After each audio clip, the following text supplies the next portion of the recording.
Yes.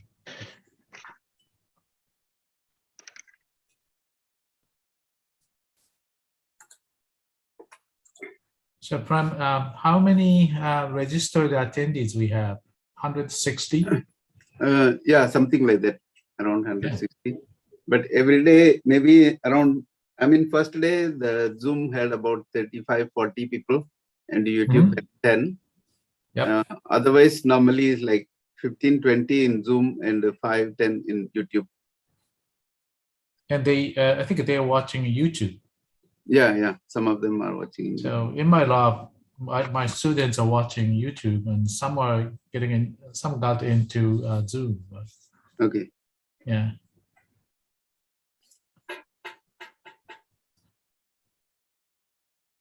I think the students may feel YouTube comfortable. Oh yeah. Yeah. I'm started writing the report to JSPS. Oh, okay. And providing the number of attendees.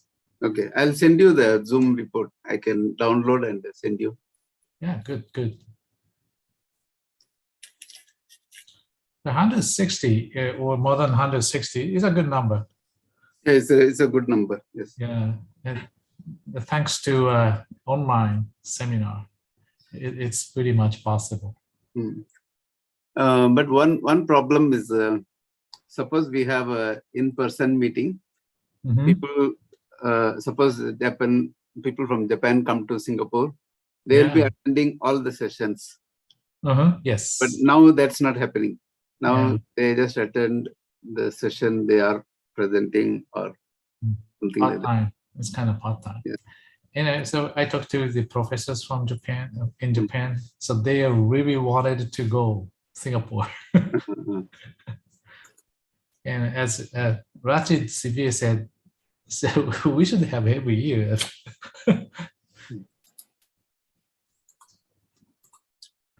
It's a great opportunity. You remember that we had a conversation in TMRC in Minneapolis, and you have TMRC? Joint seminar. This Yeah. year? It was 2 years ago. Yeah. Oh, yeah. 2017, I think. 17? Yeah, in Minneapolis. Yeah, we start preparation since then. Oh.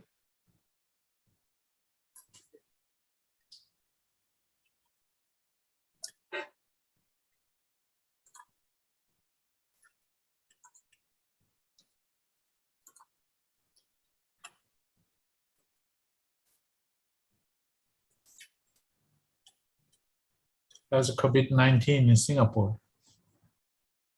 4-5 months ago, we had like 0 or 1 cases. Then after the Delta came, there was peak. We had like reached 3,000 every day. Now it's coming down to around 500 per day. Okay, I see. But now the new one has come, Omicron. Yeah, Omicron is coming. Yeah. In Japan, it's kind of very quiet.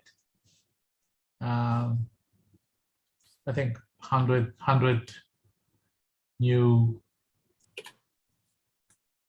100 cases per day.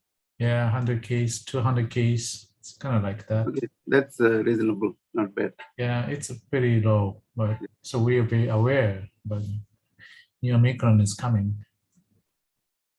So check out the airport.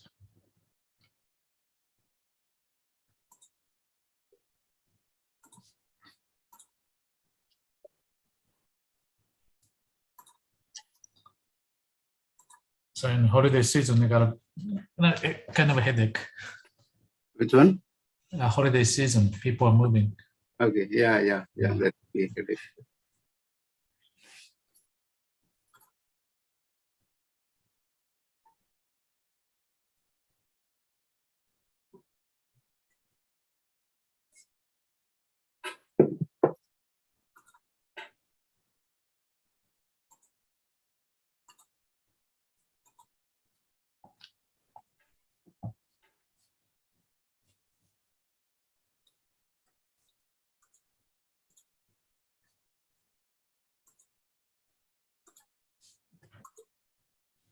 井上先生、おはようございます。おはようございます。井上です。よろしくお願いし本ます。日はどうぞよろしくお願いいたします。こちらこそよろしくお願いします。ちょっと入るのギリギリになって申し訳ありません。いえいえ、どうぞよろしくお願いします。鈴木先生もいらっしゃいますね。鈴木先生、どうぞよろしくお願いいたします。どうぞよろしくお願いいたします。いろいろとお願いいたしましてありがとうございました。こちらこそありがとうございます。よろしくお願いします。本当でしたら、みんなでシンガポール行きたかったところなんですけど、そうですね。どうしようもなくて。いや、本当ですよね。もう少しな気はしますけどね。そうですね。もうちょっとの辛抱なんですけど、このタイミングではどうしてもできなくて。そうですね。今、160人ぐらいが登録されていて、で、Zoom とあと YouTube に分かれて視聴してくださっているようですので、非常にいい状態ですごいですね。議論ができるかと思います。はい。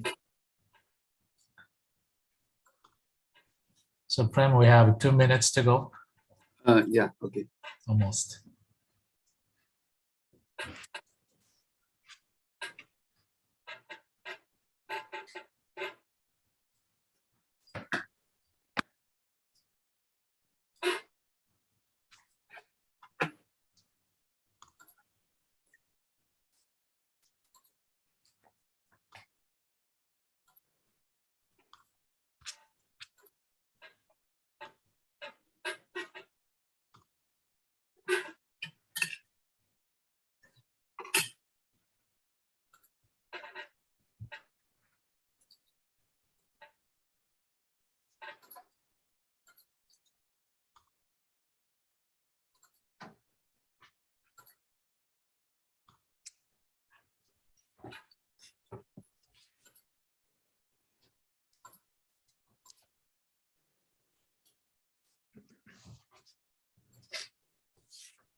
Good morning, everyone.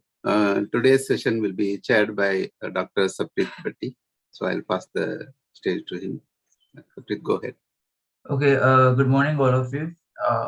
So I will be chairing today's session, which is titled as Neuromorphic Computing Architecture. In this session, we have 3 talks. The first talk is by Professor Koji Inoue from Kyushu University. His title is Ultra Fast Lower Power Neural Network Computing with Superconductor Devices. So this talk will consist of 40 minutes. The 30 minutes is for presentation and the remaining 10 minutes is for Q&A and discussions. Prof. Inoue, please go ahead. Okay, so thank you very much. So I will share my slide. Yes, please. Okay, hold on.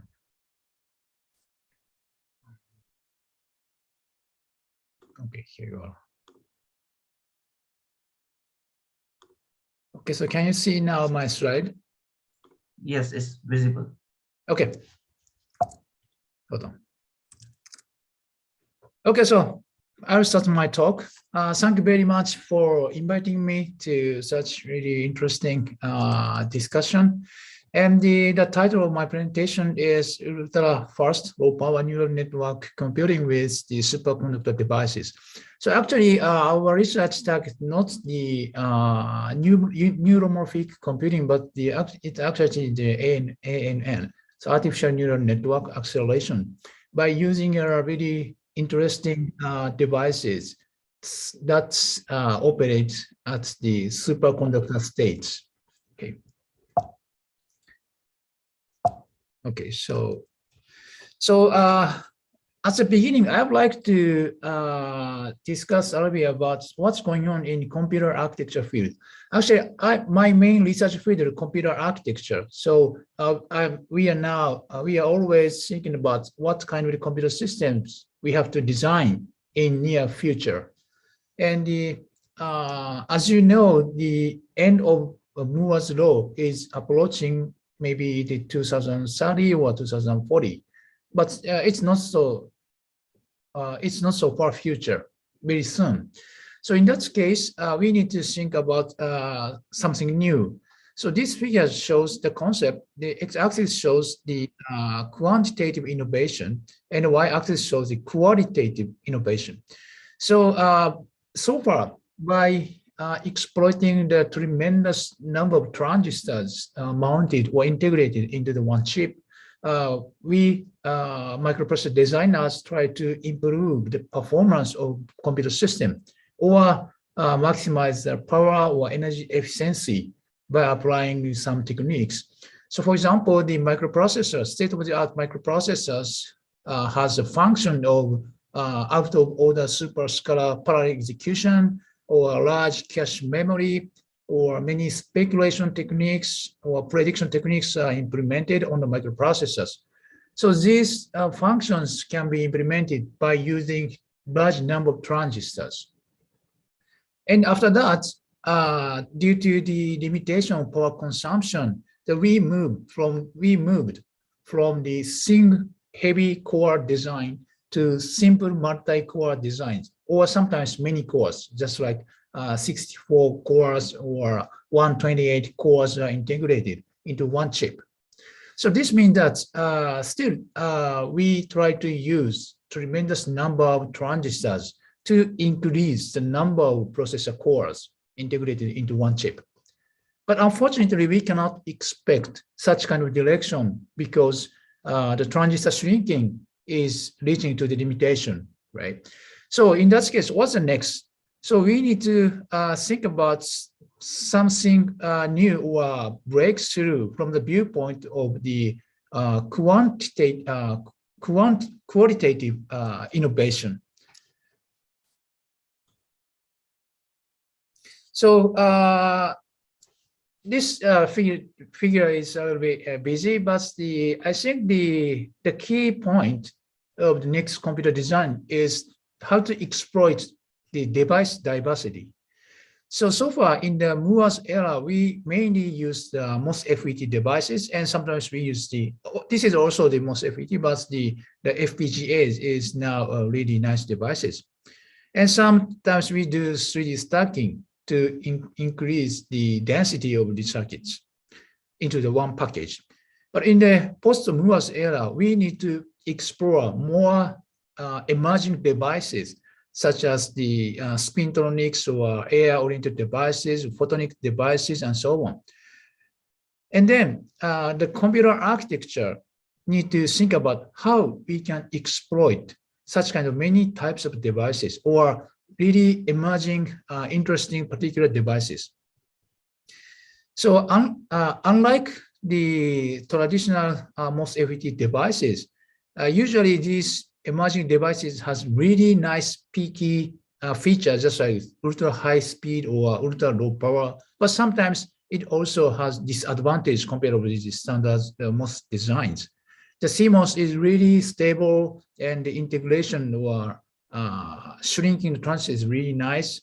But so how we can exploit such kind of feature of emerging devices becomes to the key to design the future computer systems.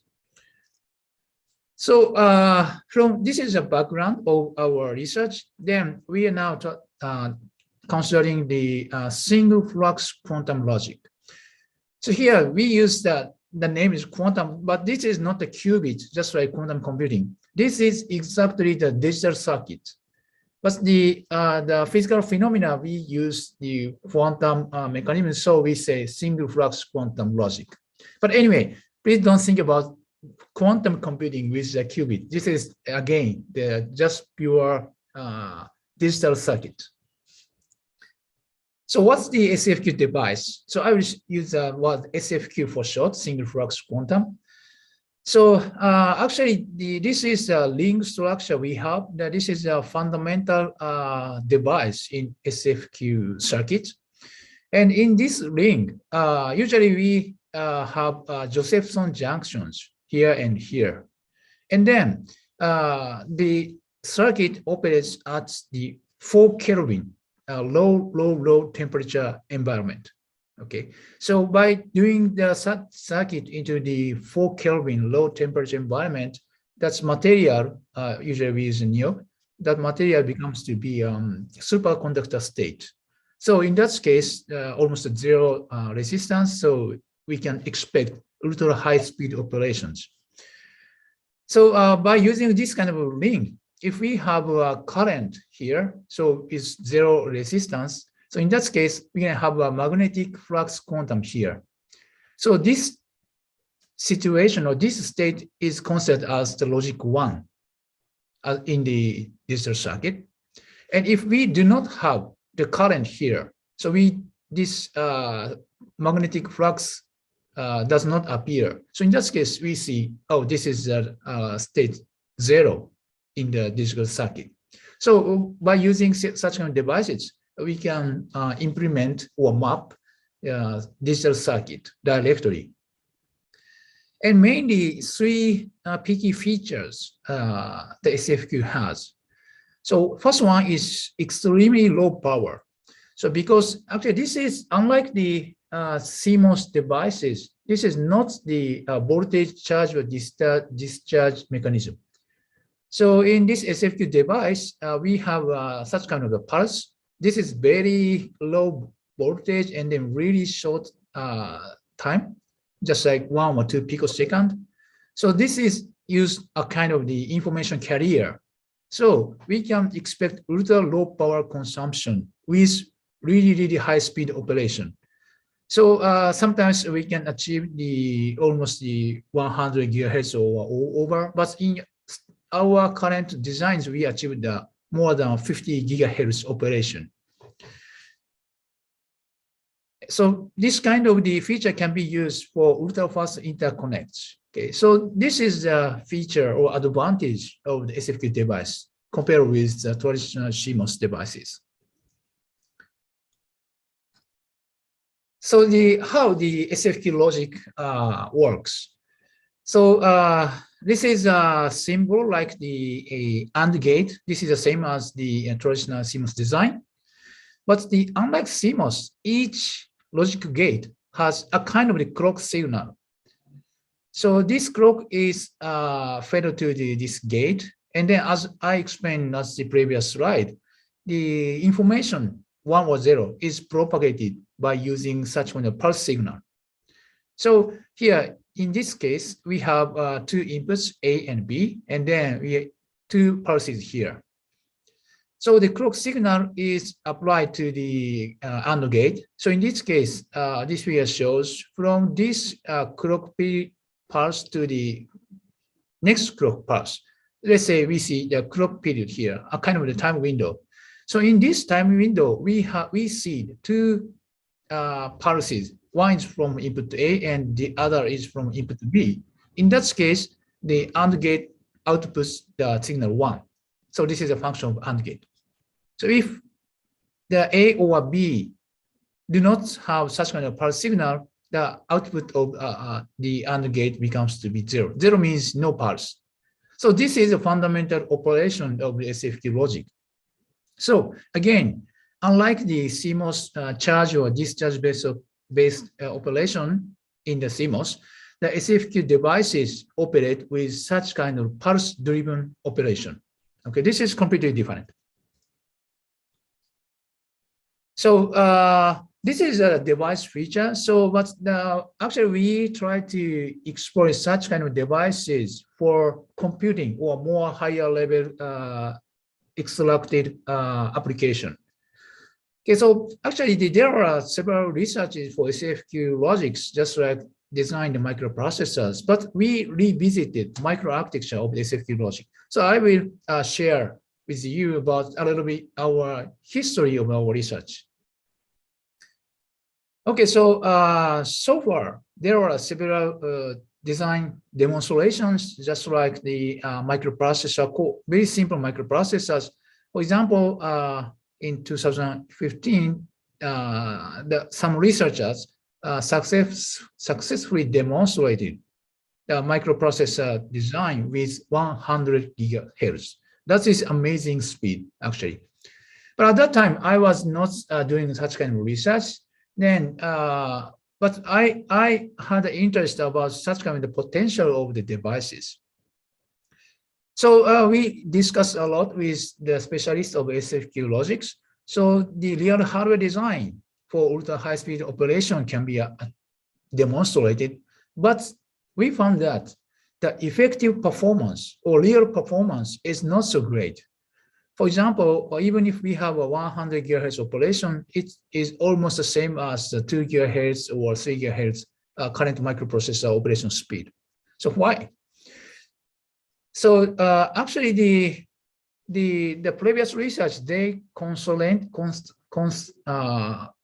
about or concentrated how we can demonstrate operation of the circuit itself, not the microprocessor, entire microprocessor itself. Okay, so the previous research applied microarchitecture design, just like this kind of the pipeline fashion. In this case, 1, 2, 3, 4, 5, 6, 7 pipeline stages implemented by using SFQ logics. So, but in that case, each stage can operate. For example, the 25 gigahertz is still ultra high speed. But if we look at the entire microprocessor, it operates as the 1.5 gigahertz. So that is the limitation of previous past microprocessor design by using SFQ logic. So the why? Okay, so the basic fundamental problem was that they wanted to implement really high-speed circuit. So they applied such kind of the pipeline structure, but also applied bit serial operation. Bit serial operation means, let's say now your computers have suppose just like a 32 bits operation or 64 bits operations. So bit serial operation means if you execute the add operation, so let's add one bit, first the 1 bit, and then next second bit, and then third bit, and so on. So if you support the 32-bit execution, 32 times 1 bit addition has to be executed. So in 1 bit addition, they demonstrated 100 gigahertz operation. But if we apply 32-bit operations, so the effective clock frequency becomes to be 100 divided by 32, right? So that becomes really degradation of the operation effective clock frequency. So that was critical problem. So the pitfall in previous design was that the bit serial operation is good for demonstrating the part of the logic, high-speed operation part of the logic. But this is not good if we look at the entire microprocessor system. Okay, so we changed the design style from a bit serial operation to the bit parallel operation. Okay, so the bit parallel operation, of course, we need to carefully design the layouts, especially for wiring, because in bit serial operation, the circuit can be localized, right? It's a localized and then 1 bit other, and then it's 32 times it's executed. But for bit parallel execution, the 32 circuit will be expanded to the horizontal direction and then do the calculation. So wire length becomes longer. So now we are targeting the 50 gigahertz or 60 gigahertz ultra high speed design. So the timing optimization and wiring becomes to be very critical. But we demonstrated that that's kind of the design strategy can be achieved. So the previous researchers claimed that the bit parallel operation cannot be achieved with high-speed operation due to such kind of problem for wiring. But we demonstrated we can solve that problem. And also the second point is that we propose the gate level pipelining. So this is a feature of the SFQ logic. As I explained before, each logic gate has the function of latch because each logic gate is designed by the ring structure of the SFQ. So in ring structure, if we have a magnetic flux, this is information 1, otherwise information 0. So this means all of the logic gate designed, implemented by the SFQ has a latch function. So a kind of the memory and computation integrated logic we can implement naturally. So usually in the microprocessor design, so we used a lot of circuit here in each pipeline registers. But in that case, if we increase the number of pipeline stages, so we can expect higher clock frequency, but this kind of pipeline registers, the number of pipeline registers becomes to be large. That becomes to be a kind of the overhead. This is a problem number 1, to increase the number of pipeline stages. And the second problem is that if we increase the clock frequency in the CMOS microprocessor, the power consumption becomes really, really high. So that's why the Intel, we gave up in the 2000, we gave up to increase the clock frequency, and then we changed to the lower the clock frequency and supply voltage, and then increase the number of cores. That was the CMOS design. So unfortunately, the previous SFQ design applied just like the current CMOS, just like the CMOS microprocessor, the previous SFQ design applied the normal pipelining. It's a shallow pipelining, but they applied the bit serial operation to increase the clock frequency. But we found that we should go to this direction, bit parallel, because this is a free parallelism we can use. And also, as I said, the SFQ logic has the latch function naturally, so we do not have the pipeline register overhead.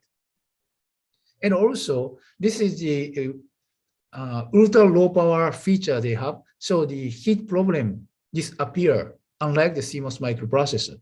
So we chose the bit parallel design with ultra deep pipelining. This is called gate level pipelining. This means each pipeline stage has a 1 clock gate. So, I mean, the message is that if we look at the emerging devices, we should not follow the current microprocessor architectures because that was optimized for CMOS devices. So we should explore the best architecture that is optimized for new emerging devices. This is the most important message in my talk.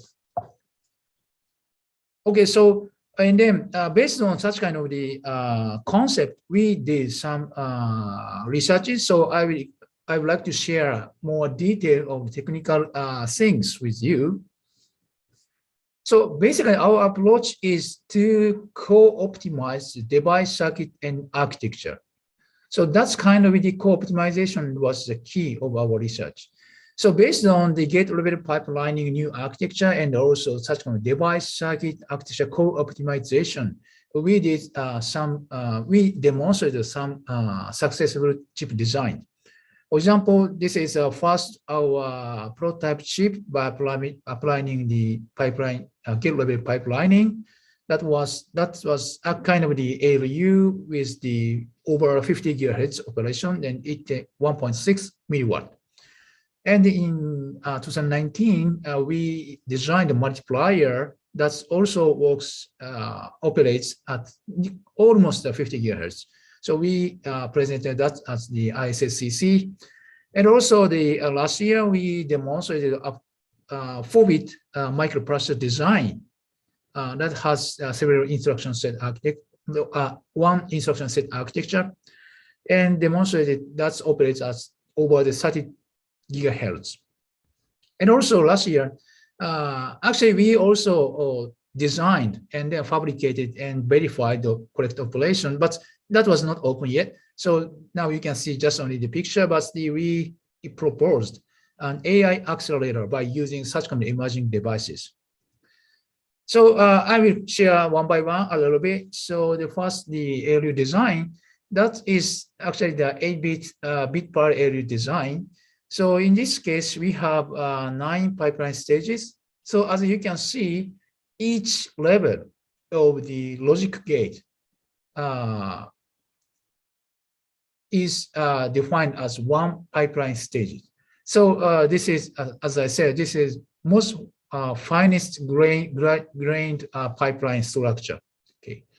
Then we execute successfully demonstrated that operation. And this is a layout data, and also this is a fabricated chip. Of course, this is very big because still the fabrication technology of SFQ is so immature, 3 or 4 generations behind the compared with the CMOS designs.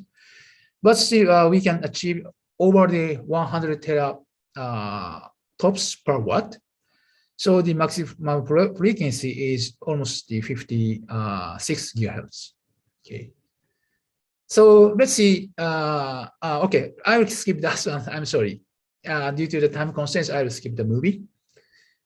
And the next, we designed the multiplier here, and that is the layout data. And also, we use the fabrication processes in the ICE in Japan, and we measured the correct operation of the 45 gigahertz.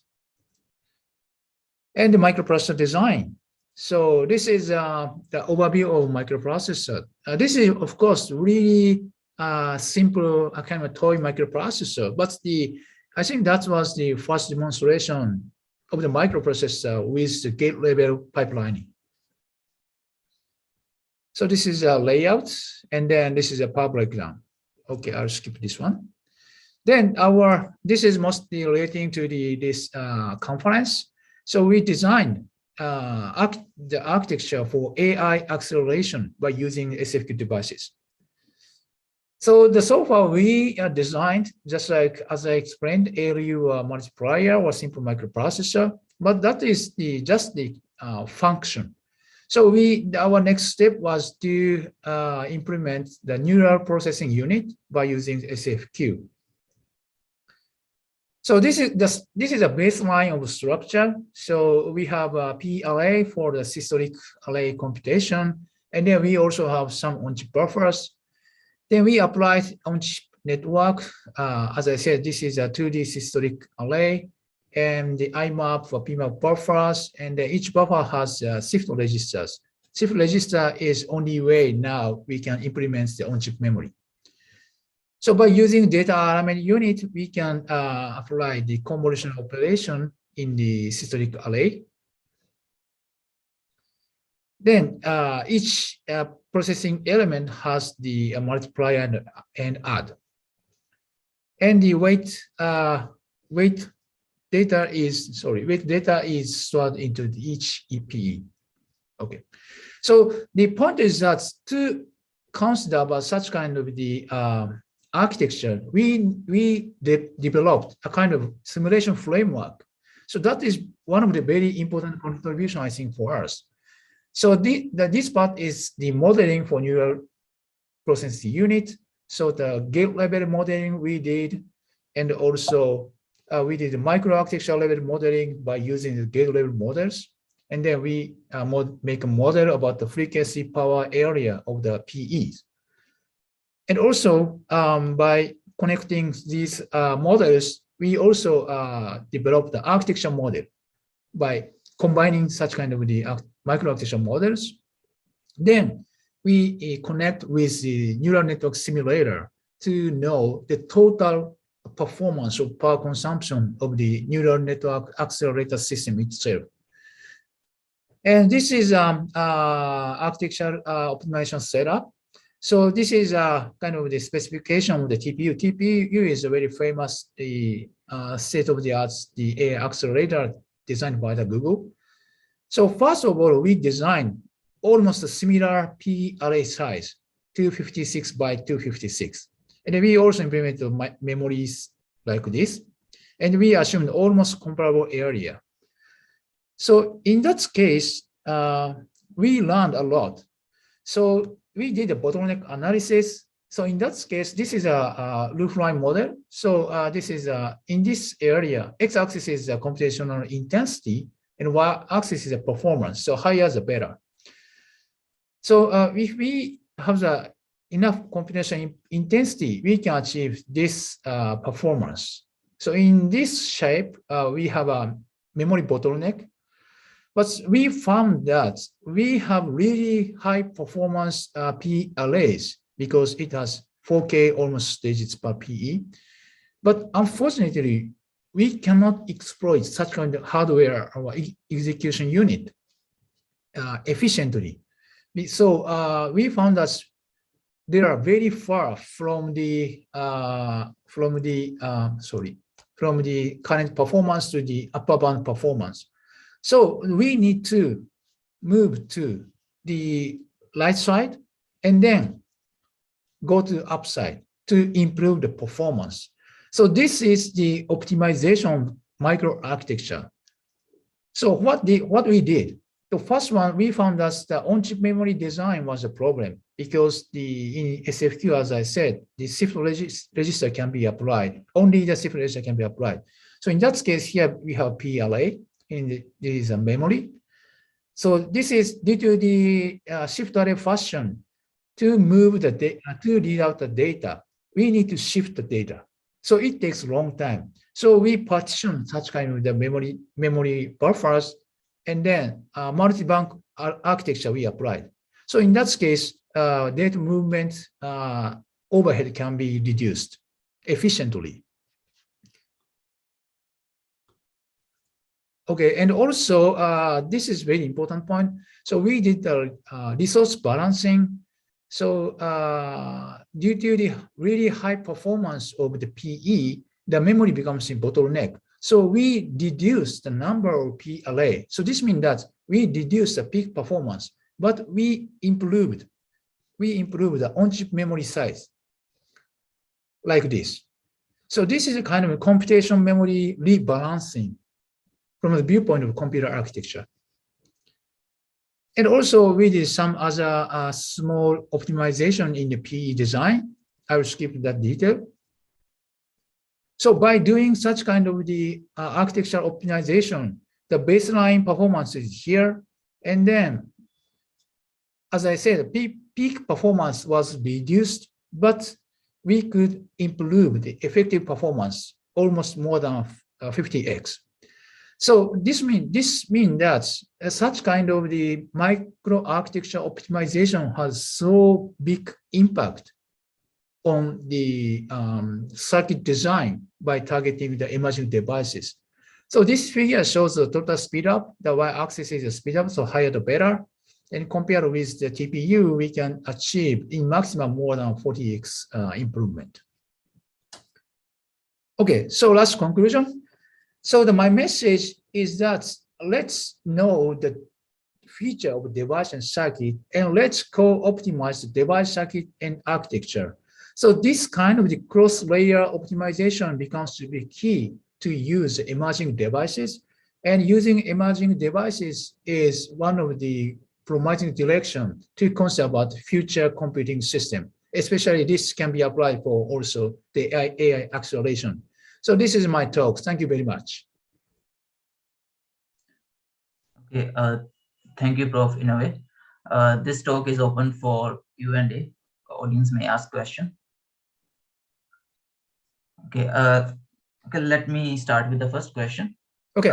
May you please comment on the power input comparison for the SFQ device and the current CMOS processing devices? Yeah. So basically, in the device level, the SFQ has really low power because as I explained before it operates with a pulse, really short and small pulse as an information carrier. So usually we say 3 order of magnitude lower compared with the CMOS devices. But on the other hand, if we look at more system-wide view, that devices has to be temperature has to be lower to the 4 Kelvin. So of course we need refrigerator. So if we compare with the power consumption, CMOS versus SFQ device plus the refrigerator, that becomes to be high. But recently we found that the almost comparable more energy efficiency we can achieve, even if we consider about the refrigerator overhead. Okay, thank you. Yeah, and also one more comment. Another interesting direction is that, as you know, the quantum computing is really now the hot research topic. And in the superconductor style quantum computing, they also use the same similar device, Josephson junctions. So they put the quantum bit qubit into the mid-Kelvin layer of the refrigerator. So in refrigerator, in mid-Kelvin layer, the qubit is existing. But in that the refrigerator, there is a 4 Kelvin stages also. So right now we are thinking about how we can apply such an SFQ logic to control the quantum bit qubit, just like the error correction or effective control and so on. Yeah, that is also another interesting direction. Okay. So any question from audience? One question from me. Okay, go ahead. And at the last part, you mentioned about the gap between memory and very fast QSF. Yes. And okay. in order to fill the gap, you use the multiplexer. How many parallel channel did you use? Okay. So mainly to bridge the gap, this kind of the memory dividing is just only 3 dividing. So the multiple channel is just only 3. But this is just only the latency problem. The main problem was that the bandwidth problem. So to reduce the pressure for memory bandwidth, we increased the size of buffer, but due to the area constraints, we reduced the size of the PE array. That was the most impactful architecture optimization. I see. So it's matching. It's kind of matching. Yeah, right. So important point is that, as you can see here, the baseline was the peak performances here, the higher the better. But we accepted, let's lower the peak performance by reducing the size of P array. But we increased the size of on-chip memory size.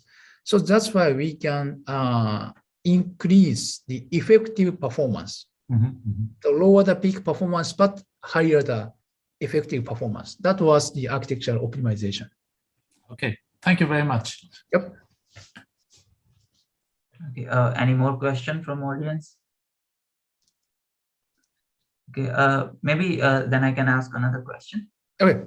So for the sake of understanding, when you were talking about introducing refrigeration for these SFQ devices and then the quantum computing devices, maybe you can comment that how this refrigeration is included in a chip processor or how it is achieved on a processing device. Oh, okay. So I think there are several steps. The first step is just the qubit control or error correction by using the SFQ at the 4K stages. But in the next stage, I'm thinking about is that, of course, there is a kind of a research direction to consider about the classical quantum hybrid computing. So as you know, quantum computing, that has really tremendous, fantastic performance, but the application is so restricted. So, but on the other hand, if we think about the computing system, we would like to execute many types of softwares, right? So software diversity, we have to accept. So to bridge such kind of the application specific quantum computing to the software diversity, we need such kind of classical quantum hybrid computing model we need to explore. So in that case, the classical computing part, I'm thinking that's to apply the SFQ devices because, as I said, these devices can be operated as mid-Kelvin or 4 Kelvin, really similar environment. So if the quantum qubit is mid-Kelvin, and if the classical computer is outside of the refrigerator, the boundary between the room temperature and the mid-Kelvin temperature becomes to be critical bottleneck. So to eliminate such kind of the bottlenecks, I'm thinking that such kind of hybrid structure has to be composed into the refrigerator. So this is my view. Okay. So I'm not sure this is correct or not. Maybe I can ask a quick follow-up question based on the last question. So what percentage of power input you think would be dividing into the actual SFQ device and the refrigerator? Apparently, the device which you are proposing is using 3 or less power, which is quite promising. But when it comes to the refrigeration, I think the power would be something similar to what is being currently used. Yeah. So, okay. Thank you very much. Yeah, that's a good question. So usually we say many people say SFQ can achieve the 3 orders lower power consumption, but the refrigerator has the 3 orders higher power consumption. So that is almost comparable. But this is a common understanding so far. But the one interesting point is that if we can achieve more low power in SFQ, the refrigerator power is also can be reduced dramatically. Because the refrigerator cost is to maintain the temperature 4 Kelvin.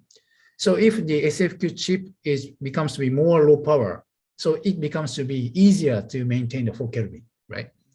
So by applying more low power techniques, now we are doing such kind of researches. So in that case, we can dramatically reduce the power consumption of the refrigerator.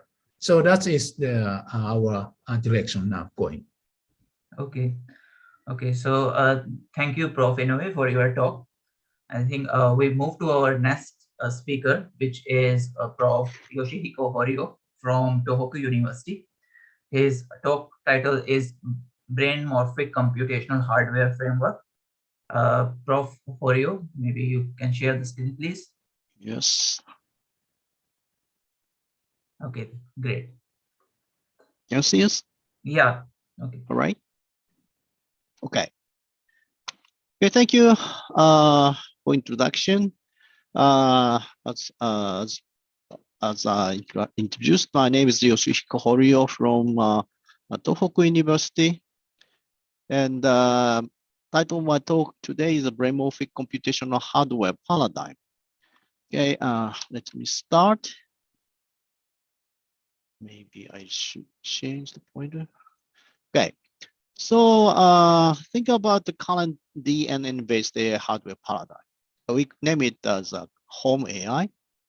The home AI is meant to provide services at any time, any place for everybody. Those services include statistics-based but homogeneous, uniform, and average services. Sometimes those are annoying with bulky or power-hungry devices.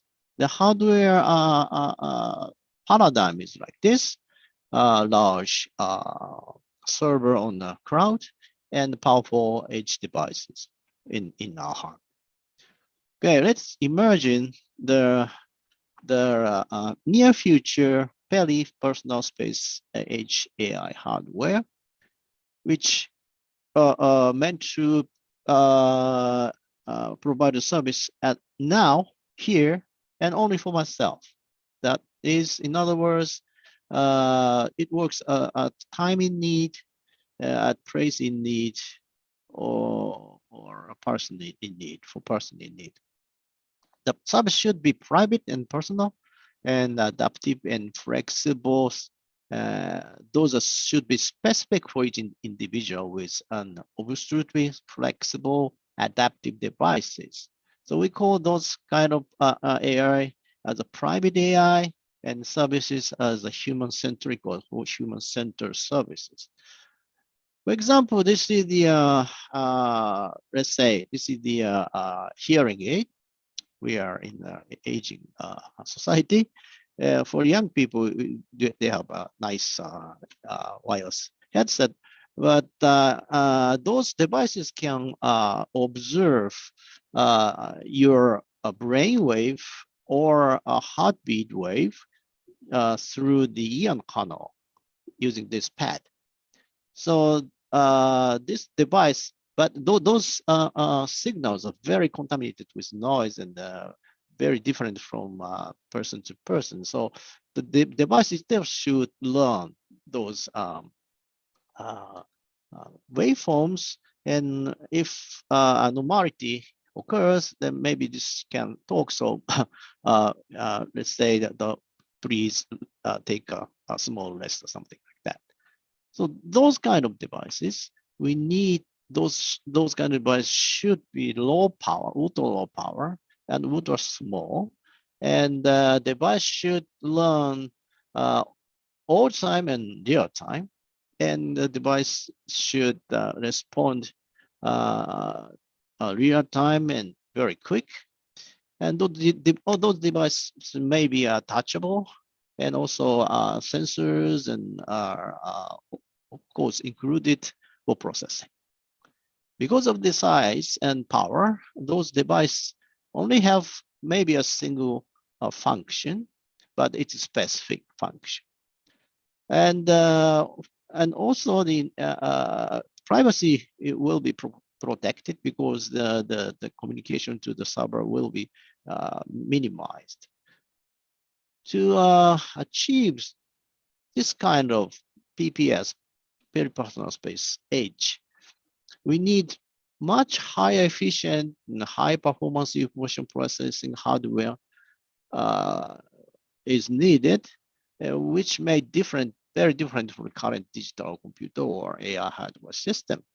So one candidate is a brain type computer, but there are many definitions on the brain type. What is a brain type? But in this presentation, I just concentrated on the evolutionarily developed emerged brain-specific computational paradigm. So what is that? I will explain it from now on. Okay, so to do that, we have to go back to the brain cell. Brain was evolved for the good life support system, and there are many items here, but I have no time to go into the details. So the most important thing is that the function of the brain and the structure of brain were co-evoluted, have been co-evoluted together. So we cannot divide structure and function. So we cannot think function structure separate. This is the most important thing. And also, brain can interact to the world only through body. That means there are several restrictions of the body, and those restrictions affect the information processing in the brain. So this is called embodiment. So we need to think about embodiment to realize brain type computing. And also brain has been evolved by adding some parts, by extension, let's say. So the structural complexity of such a system is very high. So because of this embodiment and the structural complexity, brain invented its own processing scheme or paradigm, right here. And also brain works as a whole using a process. Here process is very difficult to explain, but if you think about the life process, you can imagine what is a process. So life process, you cannot cut or divide the life process itself. If you cut them, it's gone, right? So those kind of things should be considered as the brain-specific computation paradigm. So we are this is very specific for brain. So this is a target for our hardware to realize. Okay. What is again the structure, peculiar structure? What is the peculiar structure? Is the multi-scale, multi-layer, multi-feedback. So if you look at the structure in the brain in any level, you can find this multi-scale, multi-layer, multi-feedback scale structure. And as a simple model, I here there's a cartoon-like figure. Actually, this is not the roses, not the roses. This is actually the nested network of neurons with a recurrent structure. So, like let's say, imagine in some ganglia type system, and we have many those recurrent structure, nested recurrent structure in brain. But those structure is actually layered connection. So connected as layered from bottom up using convergence connection, and also connected through the bottom top-down connection, which will regulate the network. So this type of network is has a very high complexity. So maybe highest complexity. So I forgot. This is also lateral connections, and those structure, complex structure is actually unnested layer of nested layer. So this is very complex.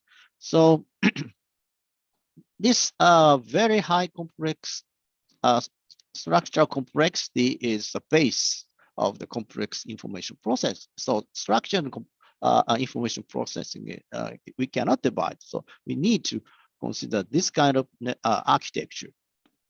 Okay, so what is the target functions, which we call this brain-specific function? Some of them are listed here in a red box. For example, selected attention and also discarding the information before processing is one of the such kind of emergent function. Those functions arise because of the limitation of resources through the constraints from embodiment. But the real world is aperion and uncertain and dynamic and analog. So the brain should face to this kind of uncertain world in real time. So the brain embedded its own strategies or functions to attack those problems in real time. In contrast, in digital computing, we can assume that huge resources such as current AI, and so that there's a different, those two have different conditions names. So of course, those two take different strategies. For example, in the digital computing, we use a threat control, but in the brain, we have only one conscious process, which is very heavy processing, but many subconsciouses, the lightweight subconsciouses to dynamically interacting to each other. So therefore, the the strategies are very different, but the functions are kind of similar. Because of those differences, the hardware should be also different. So now the hardware, this type is silicon hardware with von Neumann type or some AI, something like that, but very different from the actual brain. So the target of our research is to here brain morphic computing. Target of our brain morphic computing hardware is this paradigm. So to make emergent brain functions on the hardware. Okay, so I will list some of basis of brain information processing. This time four of them. And first one is, of course, the mutual dependency of structures and functions. And second one, the process. More specifically, local dynamics and global dynamics interact each. Sorry, the local dynamics and global dynamics interact each other with a layered nested interactions.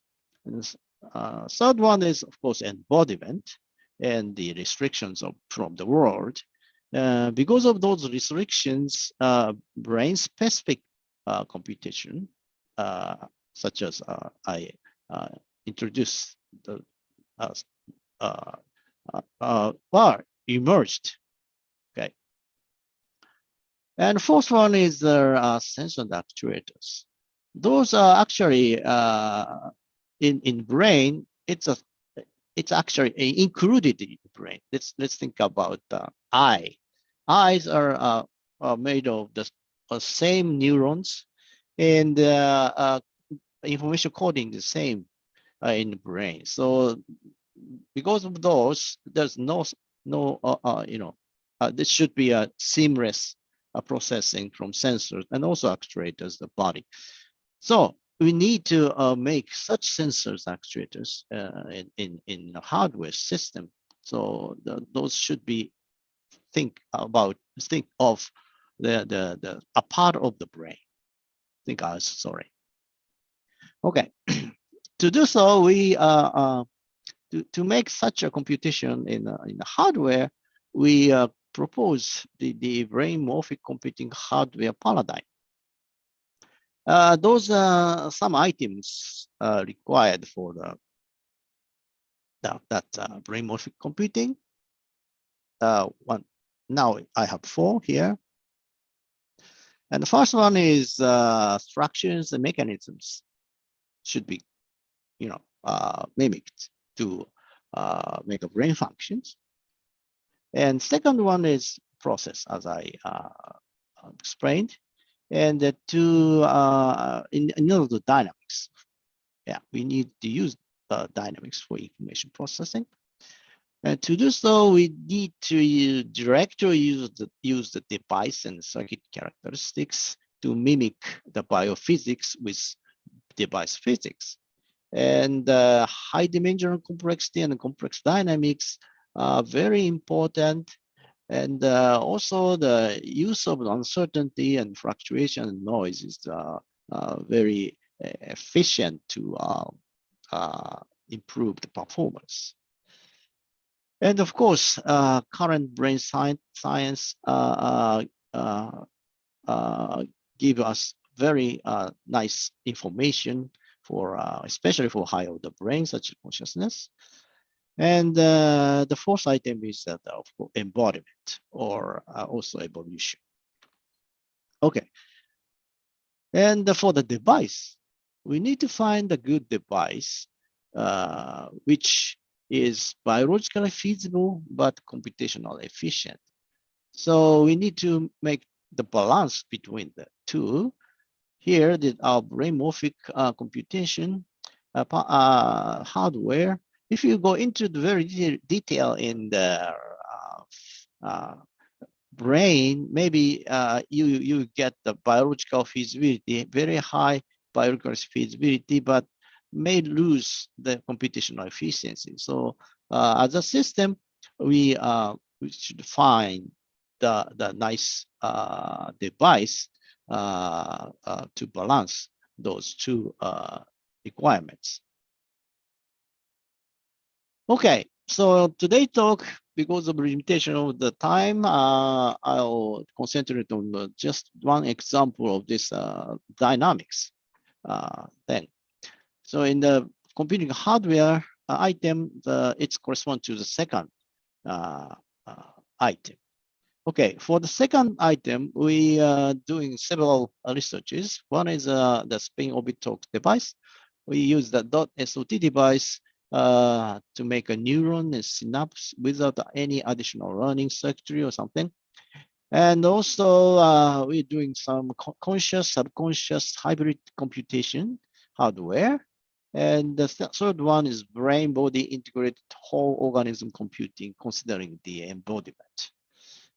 And here today, I will just show you the chaotic neural network reservoir, which is a part of this item, which is also the part of the item of 2.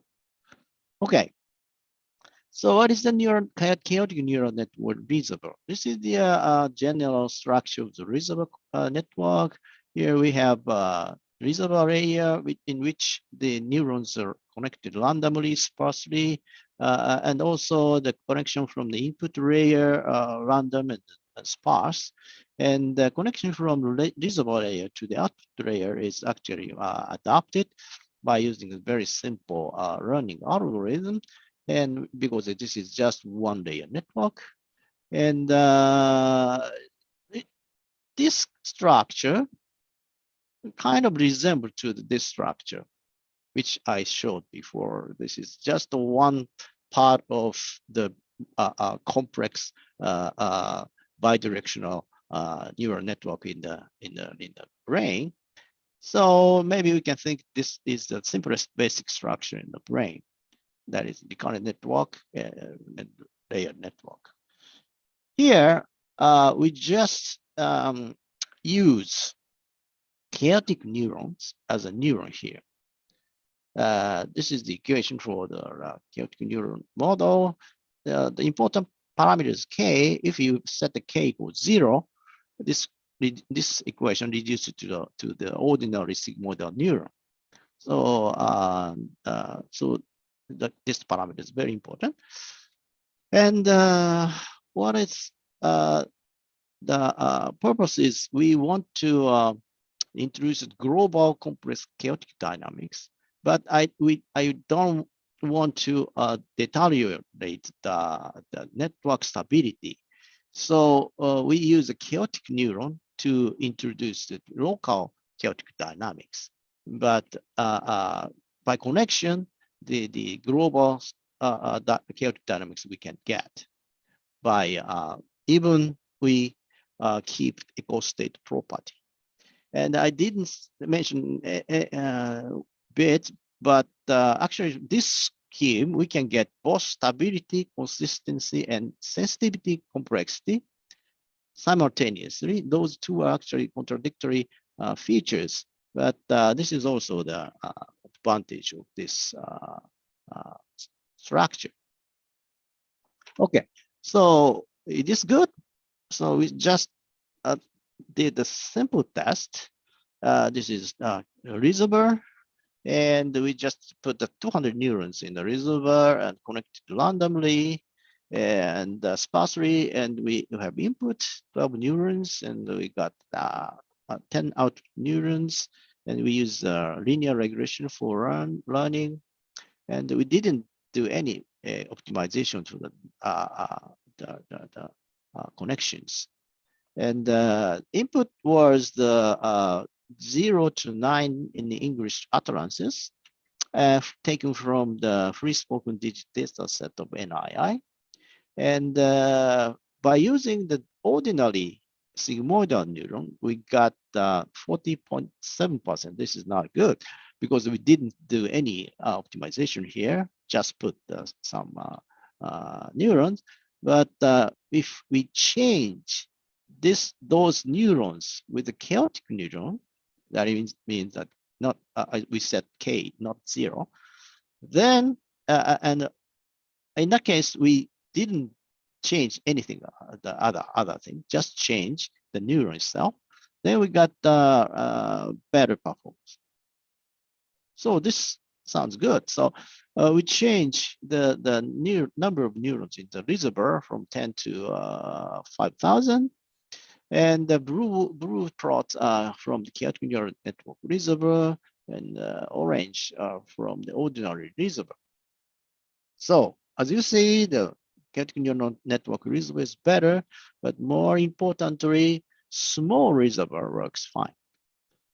So this chaotic neural network reservoir shows better performance with less number of neurons.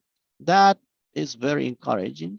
So this circuit is good for edge hardware.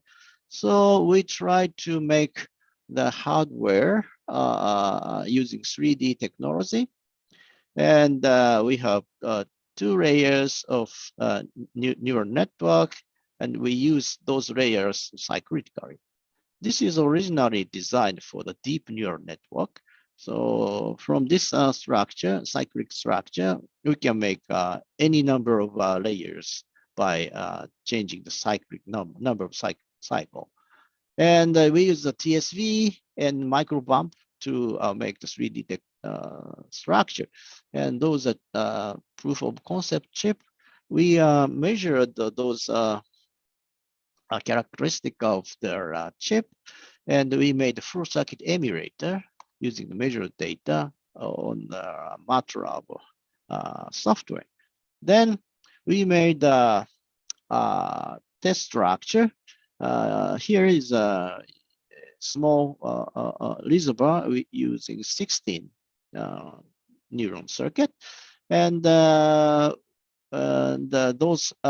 neurons are connected with a rate of 22% connection, and with a random connection. We prepared for 2 neurons, S and L here, and those connections from the input and new reservoir to the output are 100%. So that means 16 connections. And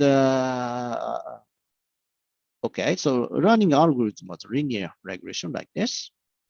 And we put sine wave and logistic chaotic wave to the input for 400 steps. This is the same length of this here.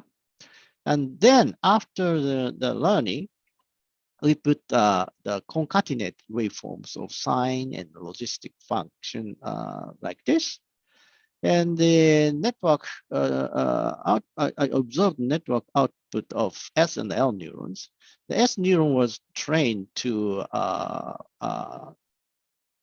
recognize sine, and L neurons were trained to recognize logic function. So logistic function, sorry. So here, actually, here the sine, S neuron goes high, and here logistic chaotic waveform, L neurons high. Here's the transient response. Okay, so we move to the discrete word recognition, which was the same as the simulation I showed before, but this time we only use 0 and 1, 2 utterances. And we use the reservoir circuit with 64 neurons. This is limited by the hardware chip, because that is just only a proof of concept chip. So 64 neurons, and connected through random weight with a connection rate of 22%. This time, the connection rate from input to the reservoir is only 6%. And we also prepared the 0 neuron and 1 neuron, and those are connected by inhibition mutual inhibition like this.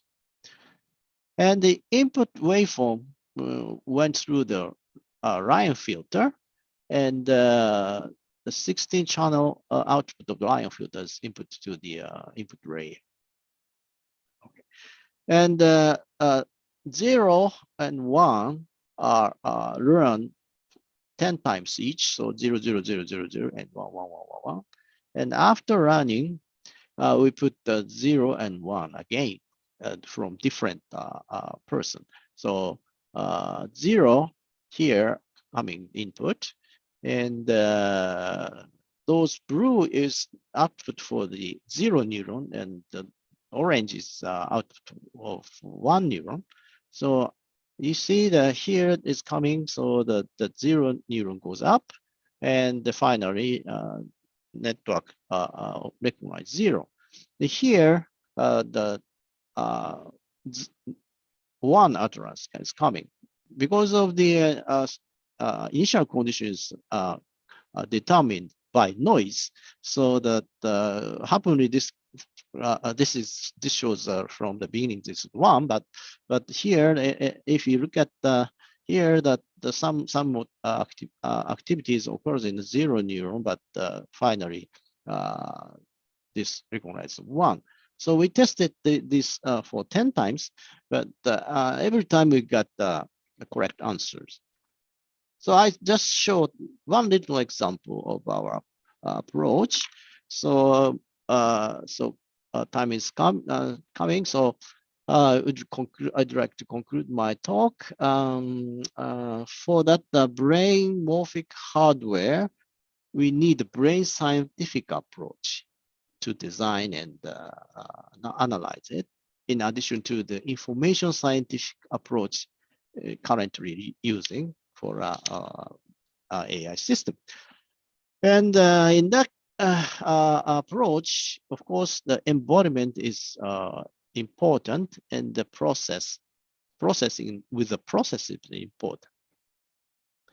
And actually, we need good device, maybe which is in the nanoscale, novel nanoscale device and circuit technology to make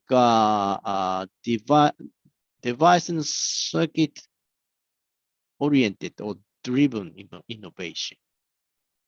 Okay, devices should be compatible with brain components such as neuron and synapses, and also sensors and actuator should be brain type. And the other thing is we need to have a novel design methodology for such a complex time evolved bubble dynamical systems in which the uncertainty, fluctuation, the variation, the noise should be efficiently used to improve the performance. Okay, so we have to take a novel strategy for the brain morphic hardware, which is different from the digital computers. Digital computers are actually developed from the top down to the bottom, through the top down development from the principle to the technology. But in the brain morphic computing hardware, this is impossible because we don't know the principle of brain yet. So we need to start from the bottom, which is the constituent devices such as neuron, glia, synapses, and some channels or something like that. And in the hardware, we need some novel devices to have such a characteristic and dynamics, and we connect them using that brain type structure, such as a very complex nested unnested structure, nested of unnested structure, or unnested structure of nested structure, and like I showed before, and we will expect some kind of brain type function emerged from such a system. Now, of course, mathematical modeling is important to feedback those results from top to the bottom. So we need to circulate such collaboration like this to make the brain computing hardware. Okay, let's stop here. Thank you very much. Okay. Thank you, Pro, for this talk. Now the talk is open for Q&A. So if there are any questions from audience, please go ahead and ask. Maybe I ask a question Yes. on the reservoir computing. Okay. May I ask you what is the best type of material for the reservoir computing for spin-based computing?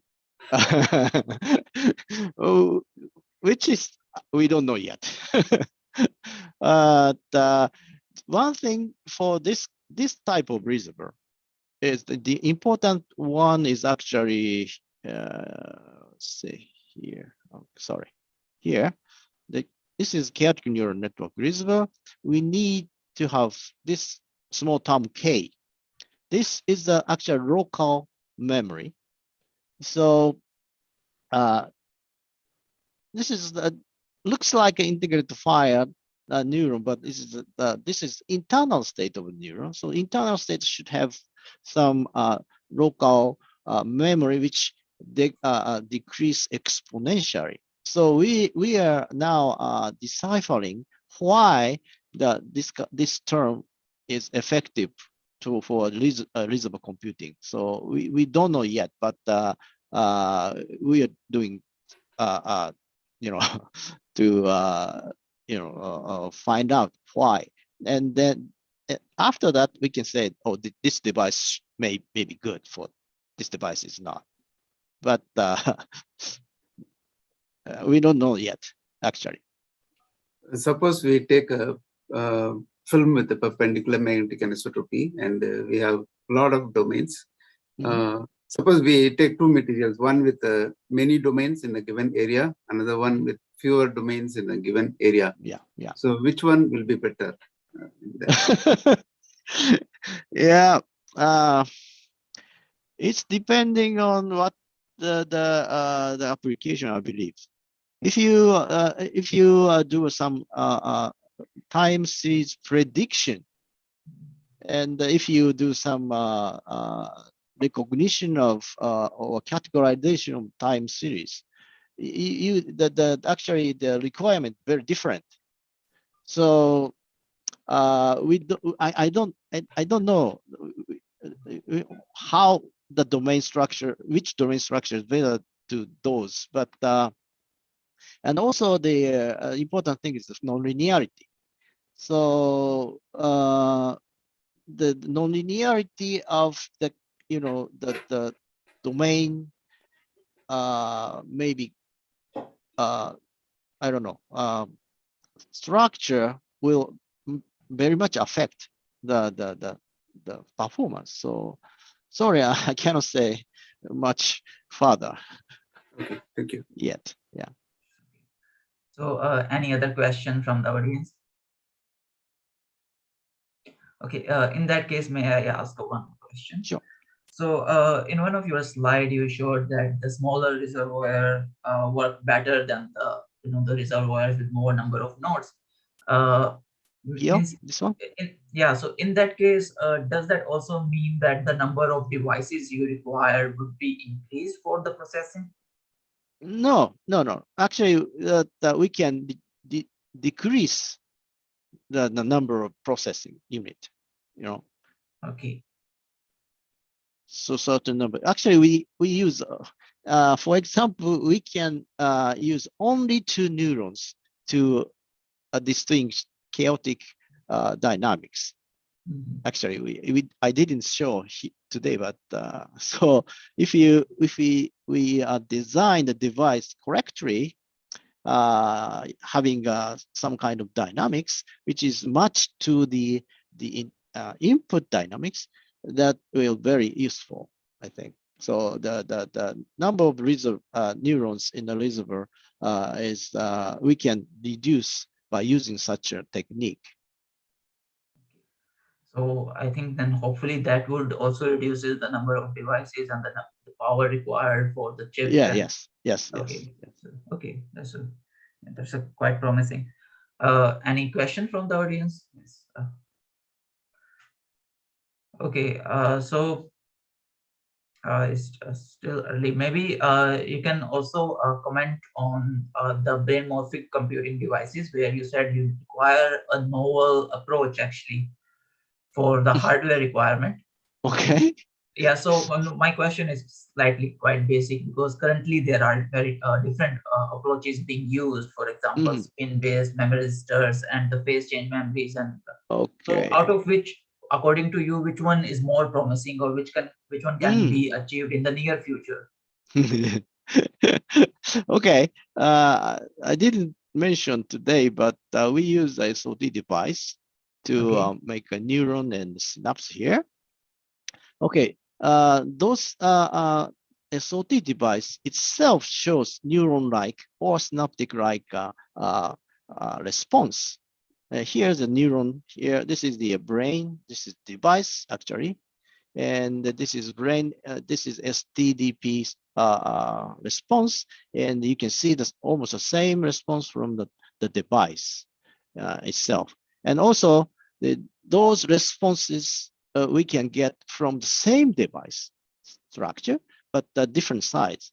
And the important point is we can those devices provide some functions and dynamics which is resemble to the actual neuron and the synapses. So those intrinsic dynamics and characteristics is very important. And for example, for the synaptic case,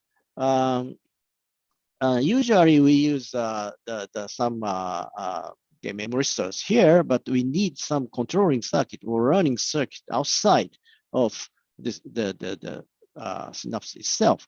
But in our case, the synaptic device here is SOT device actually has its own learning capability. So we don't need any extra circuit, CMOS circuit to control of the learning.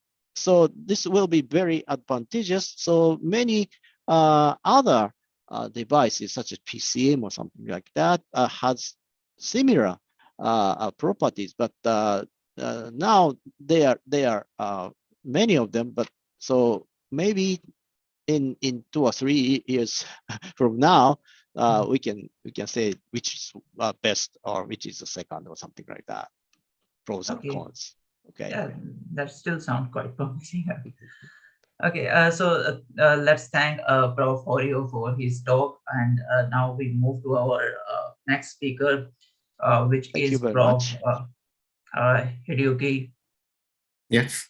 Yeah, Prof. Hideyuki Suzuki from Osaka University. His talk title is Design and Implementation of Nonlinear Dynamics for Neuro-Inspired Computing. So yes, we can see your screen. Okay. Please go Okay. ahead. Yeah. Okay, thank you. Thank you very much. My name is Hideyuki Suzuki from Osaka University. In the previous talk, Professor Horio emphasized the importance of nonlinear complex dynamics.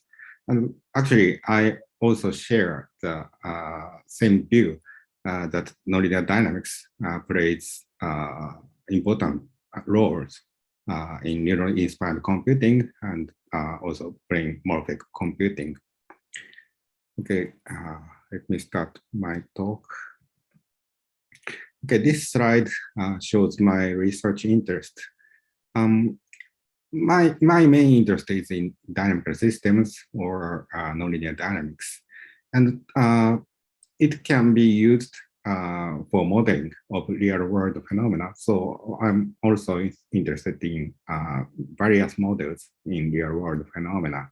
So my research interest includes these mainly these 3 points. One is nonlinear dynamics, especially hybrid systems, and many-mode dynamics, and also applications to mathematical modeling, such as nervous systems, spread of the epidemics, traffic in a city, and power grids, and so on. And I'm also interested in dynamics, the relation between dynamics and computation. So today's talk is this part, related to this part. Okay.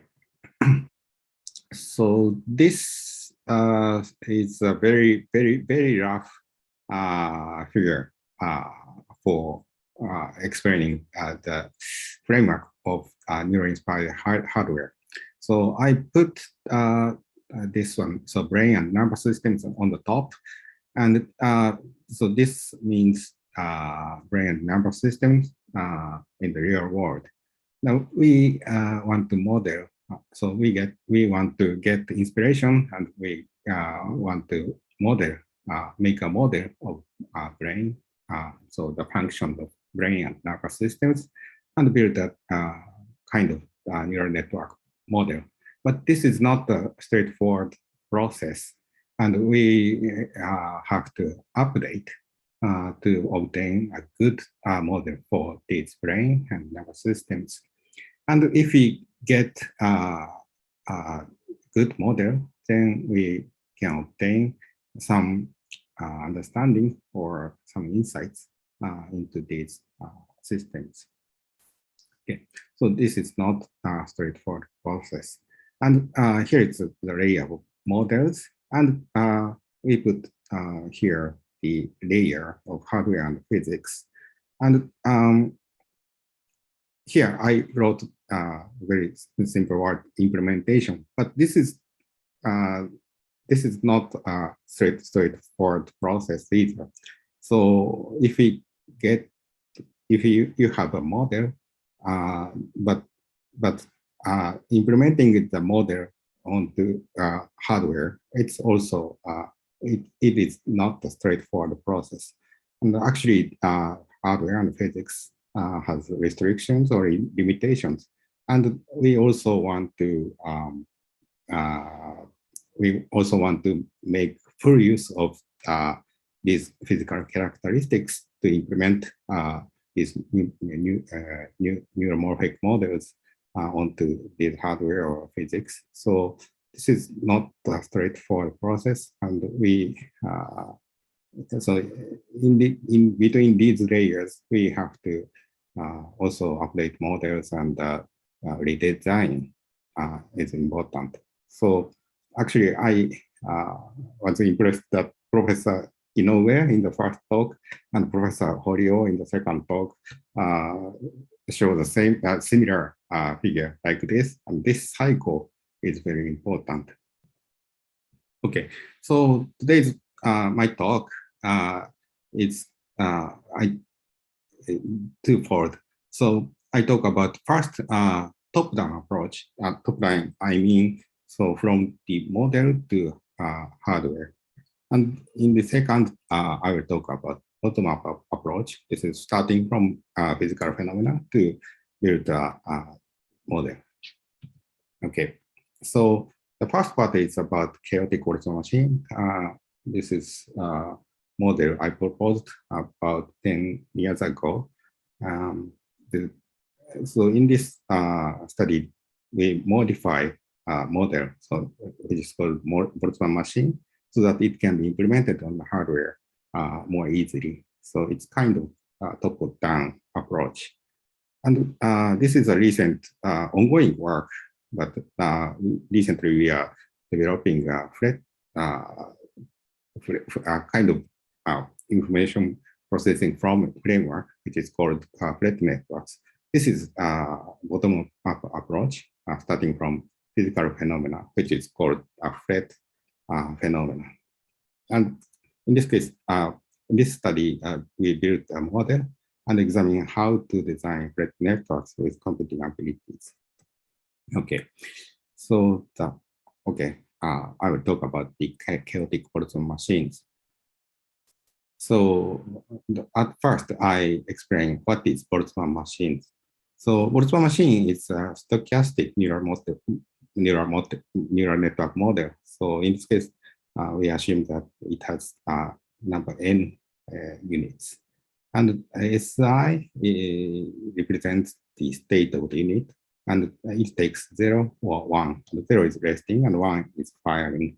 And it has these parameters as a connection weights and bias term for each unit. And there is a temperature parameter, T.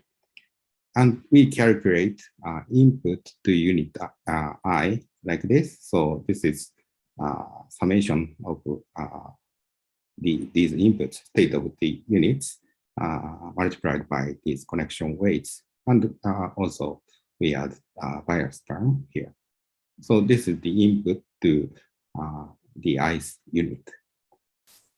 Okay, so Boltzmann machine is a stochastic neural network. So each unit fires probabilistically. And the firing probability of unit I is defined like this.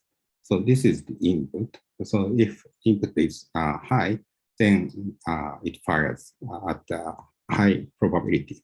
And if it is low, it fires at a low probability. So this is the update process of Boltzmann machine. First, we initialize all the neurons randomly and choose a unit I, so one unit randomly, and update the chosen unit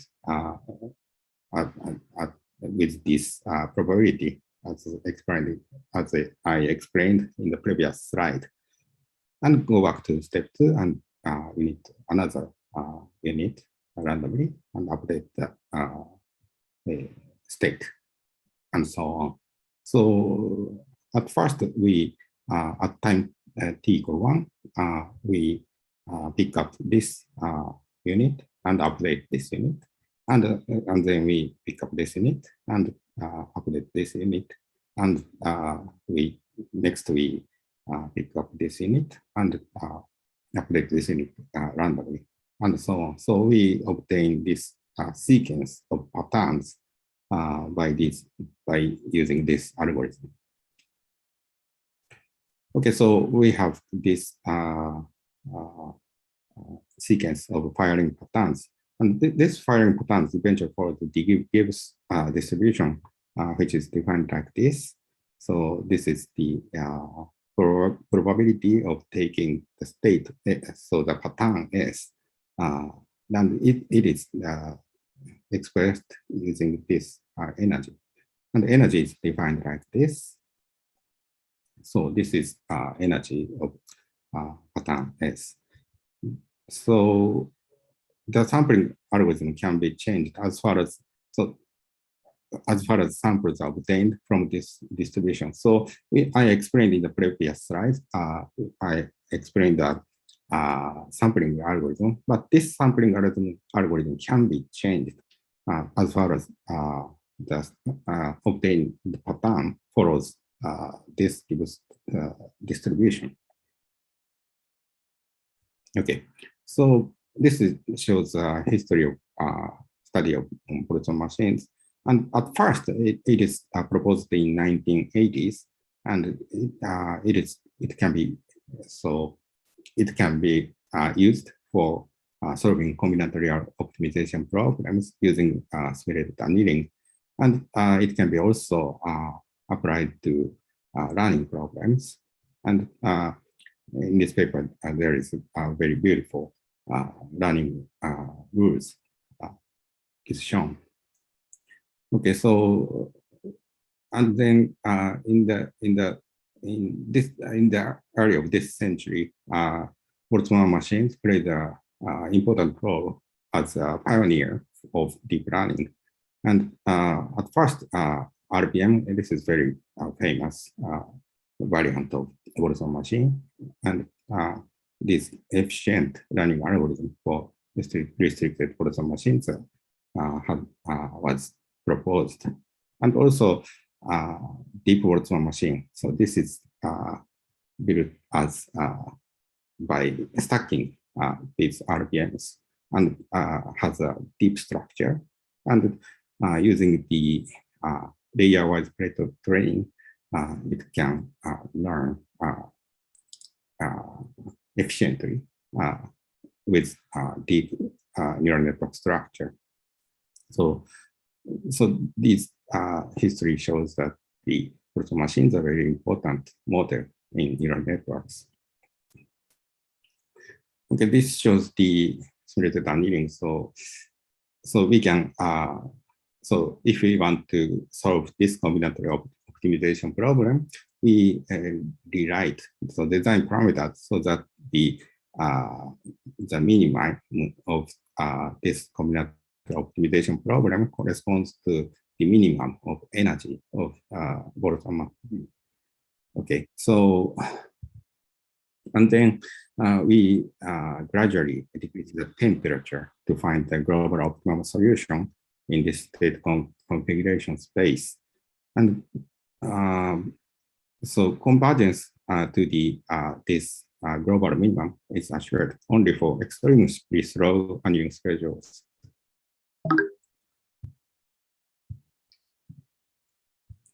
And this shows the running rule of Boltzmann machine. And this is basically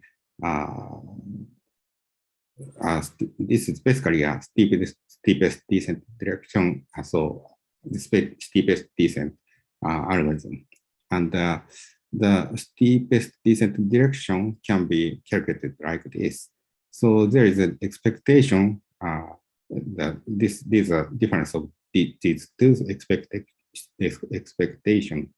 And actually, the calculation of this expectation is very time consuming, so very slow. So efficient methods are required. So there are many approaches to obtain this expectation efficiently by using approximation methods such as mean field approximation, and also by restricting network structure, as in RBM, in which we can use layer-wise sampling efficiently. Okay, so in these two examples, we have seen that efficient sampling from Boltzmann machine is important. Okay, so in simulated annealing and learning algorithm. But if we implement Boltzmann machine very naively, the hardware implementation requires should run random number generators, but it takes a high cost. So I proposed chaotic Boltzmann machines. This is a simple and deterministic, so it does not require random number generators. Simple and deterministic implementation of Boltzmann machines. So as we don't need random number generators, efficient hardware implementation is expected.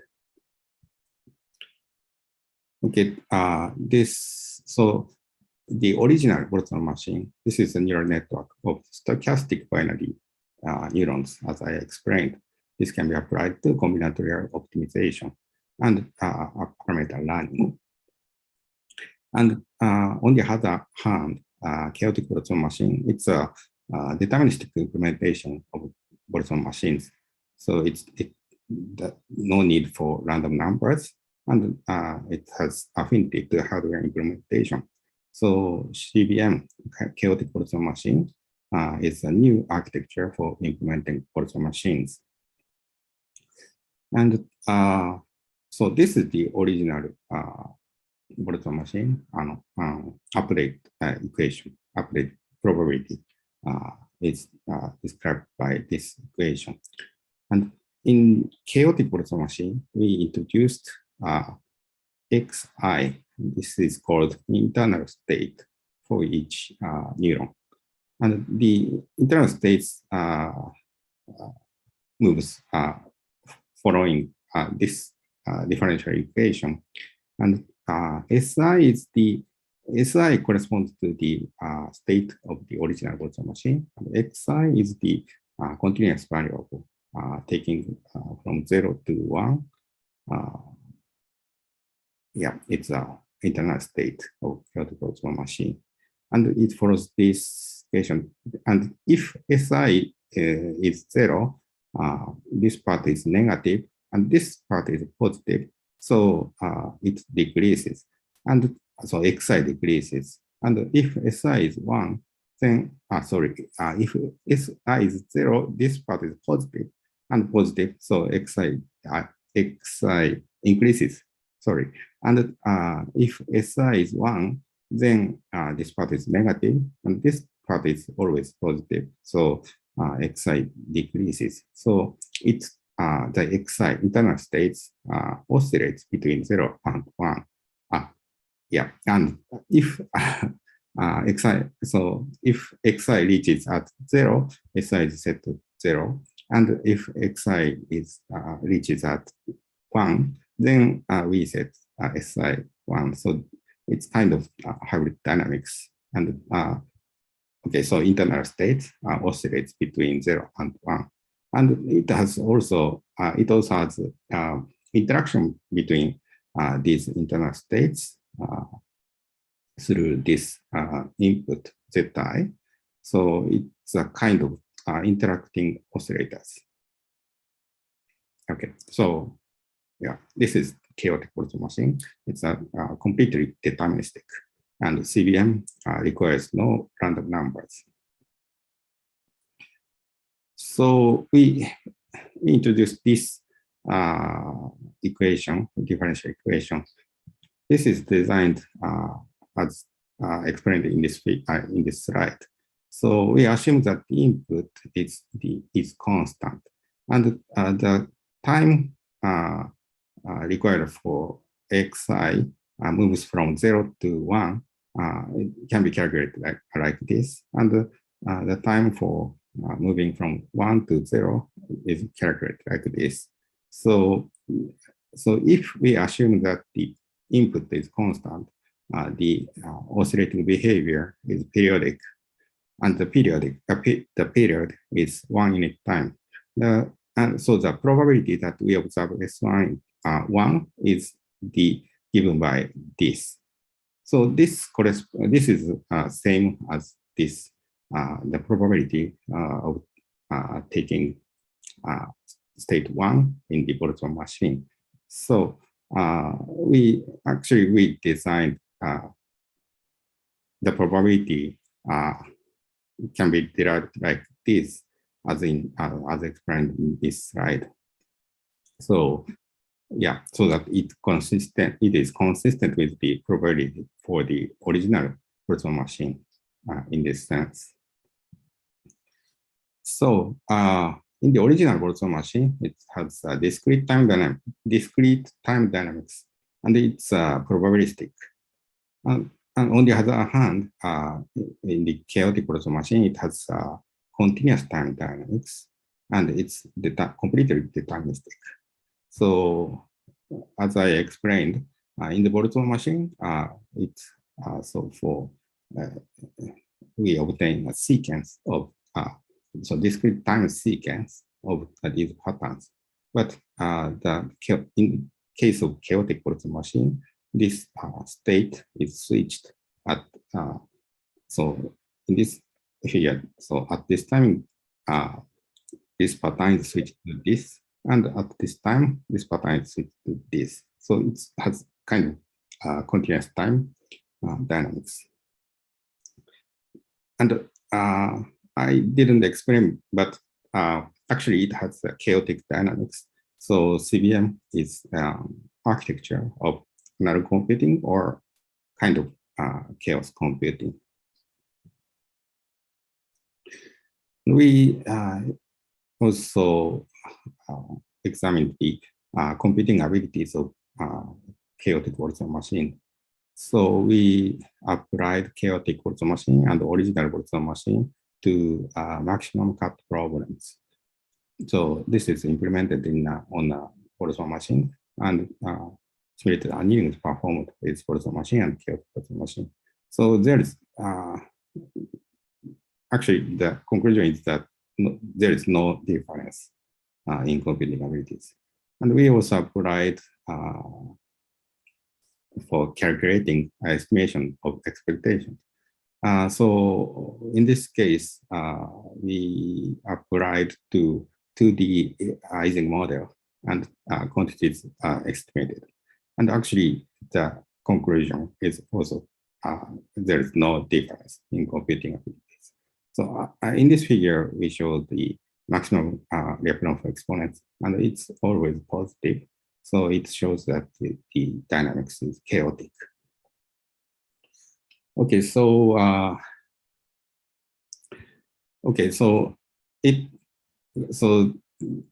chaotic Boltzmann machines has these characteristics. It's deterministic.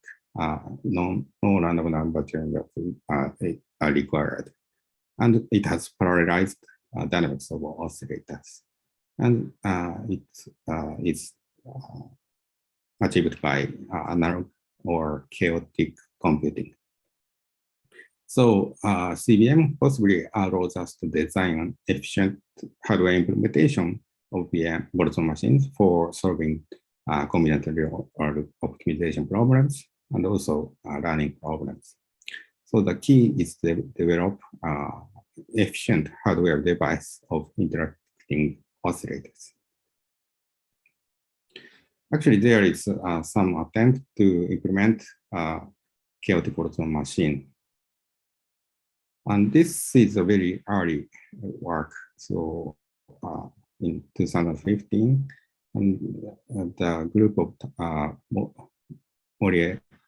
Professor Morier designed a circuit. Actually, I don't know the detail about this circuit, but they designed a chaotic Boltzmann machine neuron circuit and simulated like this. So this is a preliminary work. But recently, very recently, they developed VLSI, CMOS VLSI implementation like this. Actually, I don't know the detail of this device, but it achieves low energy consumption, and it has 400 number of neurons. So these implementations has been proposed, and they also proposed FPGA implementation like this. And as another work, Professor Katori proposed reservoir computing based on the chaotic Boltzmann machine. They use the chaotic dynamics of chaotic Boltzmann machine, and they introduced reference signal like this, and so they achieved kind of attenuation dynamics by introducing this reference signal. Okay, so about chaotic Boltzmann machines. So I proposed chaotic Boltzmann machine. This is chaotic billiard dynamics that works as a Boltzmann machine. And this is a deterministic alternative to Monte Carlo methods. This is demonstrated by using numerical results. And efficient hardware implementation is expected. Actually, it was implemented in the CMOS and FPGA implementation. Okay, so this is the first half of my talk. And so, yeah, so go back to this slide. There is a very famous model which is called Boltzmann machine. But we modified this Boltzmann machine to chaotic Boltzmann machine. And this does not need any pseudo-random number generators. So it can be easily implemented in CMOS VLSI hardware. Okay, so this is the first half. And the second half is, this part is very short. Actually, it's ongoing work. Okay, I skip this slide, but we are running a project on photonic neural networks recently. And the other half of my talk is ongoing work in this project. So this is research topics in our CREST project. And here is flat networks of quantum dots. I briefly explain this part. in this talk. Okay, FRET, it's first resonance energy transfer. Actually, I don't know the very detail of this phenomena, but it's a nanoscale phenomena, and it's a kind of energy transfer due to a dipole-dipole interaction between donor and acceptor. It's a nanoscale phenomena. So we use this network of quantum dots, and we applied this light input to these FRET networks and obtain fluorescence output. So we are trying to make use this FRET network to build a kind of information processing system based on these FRET networks. Okay, so first we developed a model of FRET networks. This is our proposed model, and there is a previous study in 2016, but this is not sufficient for modeling FRET networks. So we extended this model to this FRET network model by adding these two components in the new model. Okay, this is the obtained master equation of the FRET network model. I don't explain the details, but we obtained we established this model. Okay, so we applied this model for information processing. This is just a simulation study, so and we are conducting experimental study. But today I only talk about the simulation study. So we assume that the quantum dots has structure like extreme learning machine. So we use these FRET networks. It's actually not much network. It's a pairwise connection, but we use this. We assume this kind of structure and use it as a unit of extreme learning machine. And we examine the applicability to information processing of FRET networks. Okay, this is a very simple task, but so we just tried the learning task of this nonlinear function. And actually, it's very simple task. So it is, we have shown that this can be easily achieved by using this FRET networks. And the second example, this is logistic map prediction. And actually it's a chaotic, so it is not, it is hard to predict a long future, but 10 steps ahead prediction is achieved by using this FRET networks. Okay, this is also a simple task, but we applied to the NO map. So it's two-dimensional chaotic map. So we obtained the similar results. So we show that 7 steps ahead prediction is possible using this FRET network. Okay, this is the summary of the second part. So we developed a spatial temporal FRET network model by taking into account the level of occupancy effect. And we showed that our model can generate the network-induced multi-component. Actually, I skipped this part today, so I showed this multi-component exponential decay is observed in the model, and it is consistent with the experimental result. And we consider the Fred network is our computer with a simple network structure like extreme learning machine. Okay, so this is the summary of the second part. So in this case, we start from this Fred phenomena between quantum dots, and we are trying to going up from this part and made a Fred network model and using idea of extreme learning machine, and we are now designing information processing system based on this Fred phenomena of quantum dots. Okay, so today I talked about two topics. One is chaotic Boltzmann machine. It's a kind of top-down approach starting from a well-known neural network model, Boltzmann machine.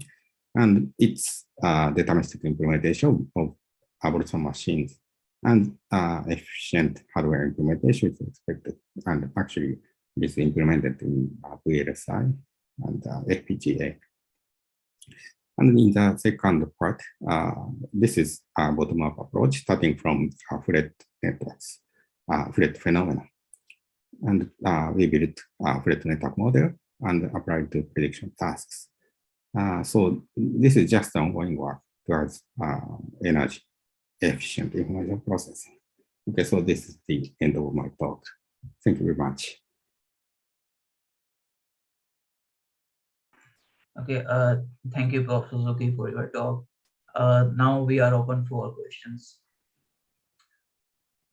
Okay, members in audience are encouraged to ask questions. Okay, any case, I can go first. It's okay.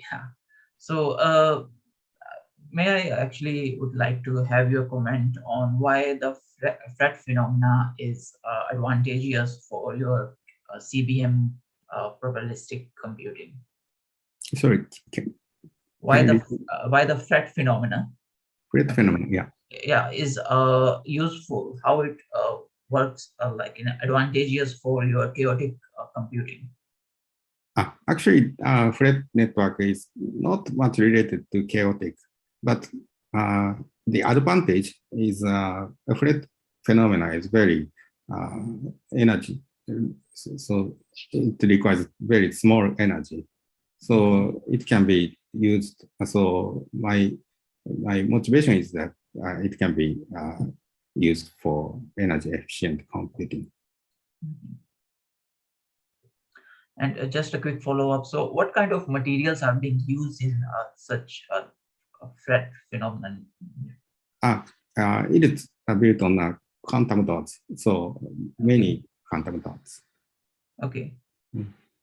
So any question from the audience? Okay. I think then we end up a little bit early. Thank you, Prof. Suzuki, for your talk.